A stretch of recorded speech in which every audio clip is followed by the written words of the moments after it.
Has that ever happened to you where you just use YouTube either in bed, probably not sitting in a chair, but if you're really tired, that might happen. But it's like a time where, you just use YouTube for so long that you can't control yourself and you just realize so much time has passed. So in this video, what am I going to talk about? I'm going to talk about 5 ways for you to become less addicted to YouTube. Woohoo! You know why? YouTube algorithm wants you to be glued to this app for as long as possible. This app right here.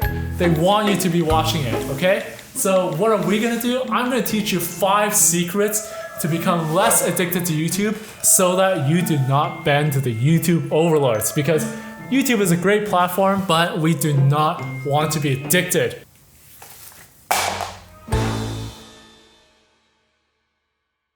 This app is the reason why there's so many people addicted. So many kids nowadays are just using YouTube nonstop. So whether you're a parent, whether you're one of the people who are addicted, I'm going to show you in this app how you can use different strategies to get off YouTube and do something else in your life. As much as I love YouTube, I want to help you so that you don't just fall down a rabbit hole and watch content. So the first thing that you can do is you can actually click on your icon on the corner there and then click on time watched.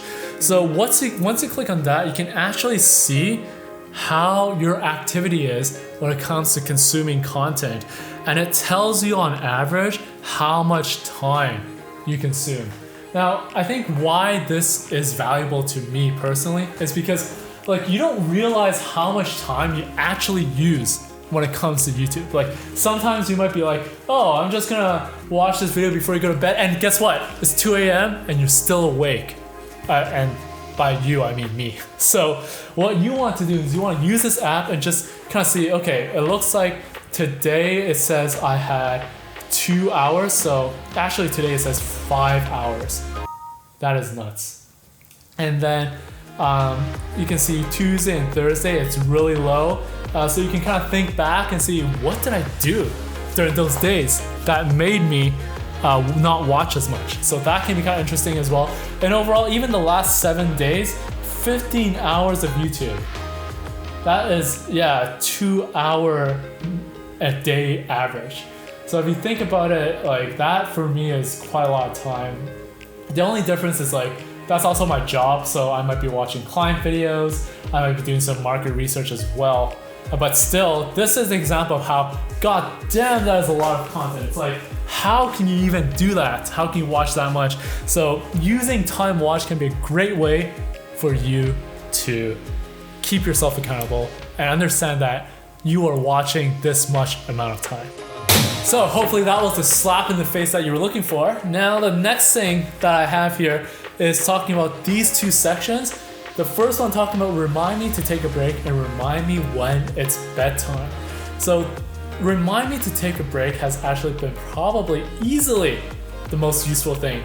The only thing is sometimes when I really need to de-stress, even when it reminds me, I don't actually take the reminder.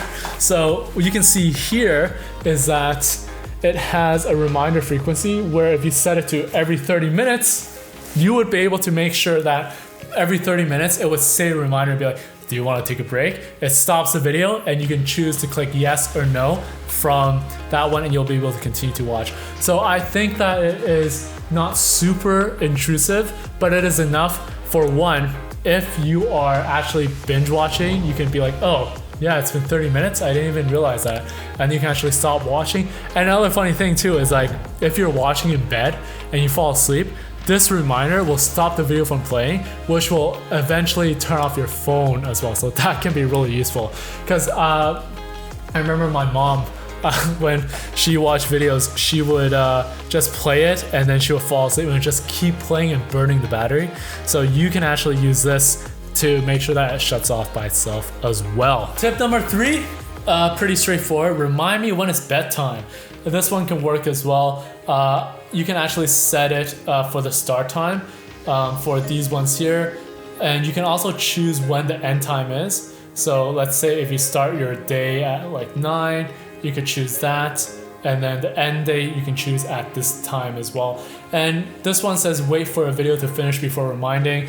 I would set that away as well, because that way you can have a clear cutoff so that you're not still consuming content until the end of your video curfew, let's say that. Tactic number 4, what we have here is autoplay next video. So this one is when a video autoplay is enabled, a suggested video will automatically play next. This tactic that was introduced by YouTube originally was to get people more addicted. So YouTube is pretty sneaky. Like, they are talking about mental health. They're like, oh, we don't want people to be addicted. But the truth is, they want people glued to the screen. The more they spend on the screen, the more ad revenue they're making. The more screen time, the more app usage, the more money they're making. So that's why they have this section here where you can enable autoplay or turn it off. And in this case, if you want to be less addicted to the YouTube platform, mobile or on your desktop, you want to turn off autoplay so that it's not going to play automatically.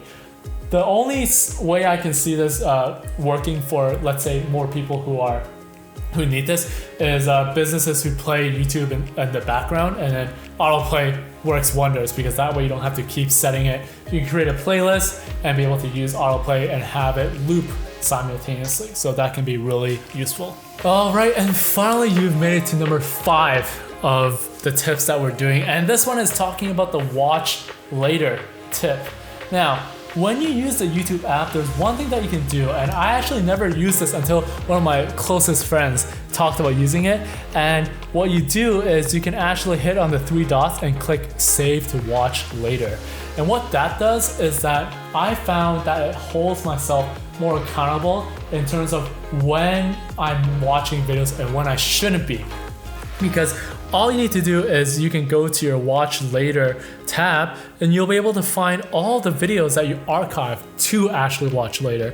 So instead of just you see a video and you're like, oh, I don't want to lose it, I want to watch it right away, you can hit the 3 dots, you can hit watch later, and then you'll be able to find it later. Addiction for any app, the easiest way to deal with it has to do with accountability and also timing. By using the watch later app, watch later function, you're not gonna feel like, oh, I'm missing out on something because I need to click it right away, because if I swipe up again, it's gonna disappear. But instead, what you can do is like you can hit watch later, save to watch later, exit out, and then maybe later when you have more time, when you're not consuming YouTube as much, you can go back, go to the library, go to watch later, and bam, it is right there.